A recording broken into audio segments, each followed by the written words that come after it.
Assalamualaikum warahmatullahi wabarakatuh. Shalom, Om Swastiastu, Namo Buddhaya, salam kebajikan, salam sejahtera bagi kita semua. Melalui video presentasi kali ini, kami dari kelompok C14 akan menyampaikan materi yang berjudul oksidasi biologi. Sebelumnya, perkenalkan anggota kelompok kami, yaitu saya sendiri, Hemalia Putri, dan rekan saya Zahrani Dian Lestari.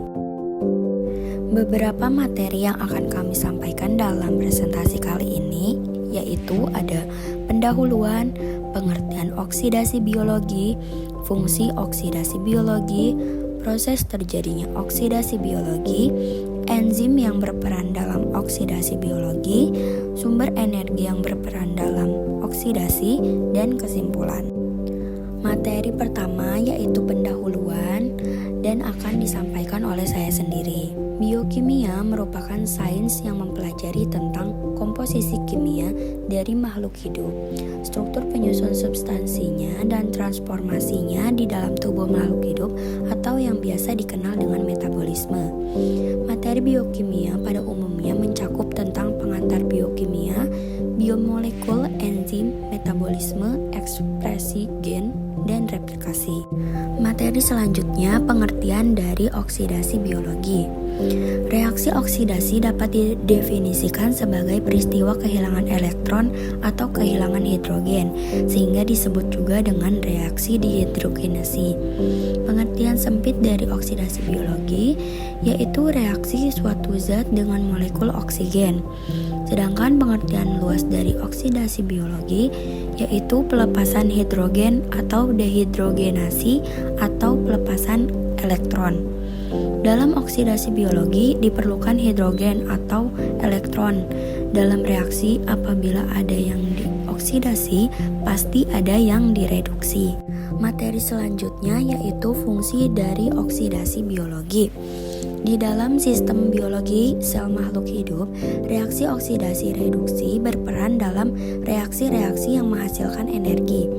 Oksidasi biologi ini memastikan bahwa sel-sel di dalam tubuh kita memiliki energi yang cukup untuk berfungsi. Selain itu, ATP yang dihasilkan selama oksidasi digunakan untuk berbagai proses seluler, termasuk sintesis protein, kontraksi otot, dan transport zat. Materi selanjutnya yaitu proses terjadinya oksidasi biologi. Yang pertama, makhluk hidup memerlukan energi untuk beraktivitas, pertumbuhan, dan fungsi kehidupan lainnya. Yang kedua, proses metabolisme menghasilkan molekul pembawa energi yang kemudian melalui oksidasi biologi. Yang ketiga, oksidasi biologi melibatkan penggabungan makanan dengan oksigen, air, dan energi. Yang keempat, reaksi oksidasi selalu diikuti oleh reduksi, di mana elektron dibebaskan. Enzim yang berperan dalam oksidasi biologi ada enzim oksidase, enzim dehidrogenase, enzim hidroperoksidase, enzim oksigenase. Enzim oksidase. Enzim oksidase adalah sebuah enzim yang mengkatalis reaksi oksidasi reduksi, khususnya yang melibatkan dioksigen O2 sebagai penerima elektron.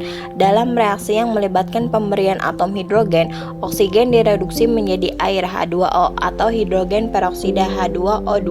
Beberapa reaksi oksidasi seperti yang melibatkan monoamin oksidase atau santin oksidase biasanya tidak melibatkan oksigen molekuler yang bebas. Enzim dehidrogenase.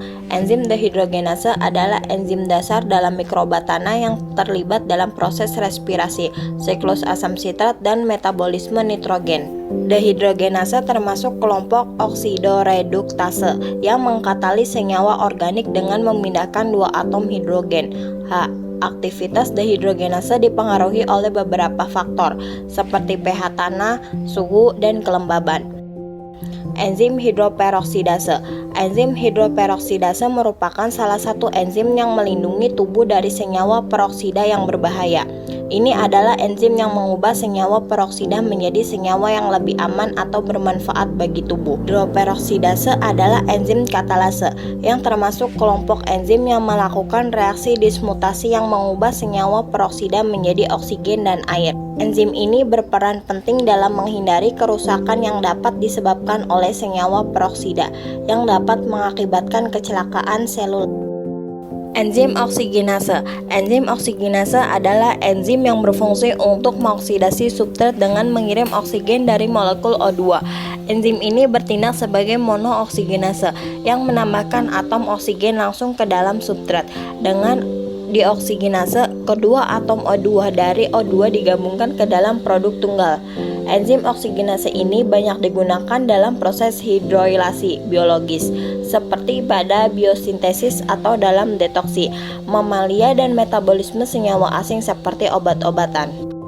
Sumber energi yang berperan dalam oksidasi dibagi menjadi 3. Yang pertama ada fosforilasi oksidatif. Pada kepentingan biomedis, sumber ini berguna untuk mempelajari proses obat atau racun yang dapat menghambat proses dan mempelajari kelainan bawaan, sehingga berguna dalam diagnosis dan pengobatan. Kedua, glikolisis.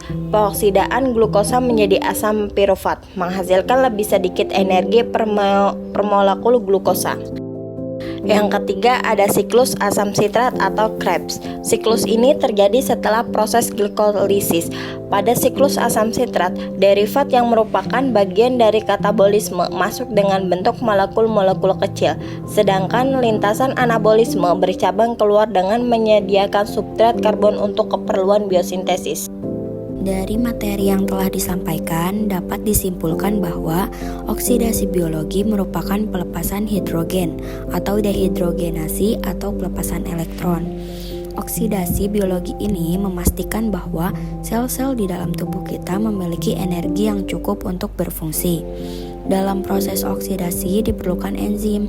Enzim yang berperan dalam proses oksidasi biologi ini antara lain enzim oksidase, enzim dehidrogenase, enzim hidroperoksidase, dan enzim oksigenase. Adapun sumber energi yang berperan dalam oksidasi ini ialah fosforilasi oksidatif, glikolisis, dan siklus asam sitrat atau siklus Krebs. Dengan demikian, sekian dari kami. Semoga apa yang telah kami sampaikan dapat memberikan manfaat dan pemahaman yang lebih luas bagi kita semua. Terima kasih. Wassalamualaikum warahmatullahi wabarakatuh.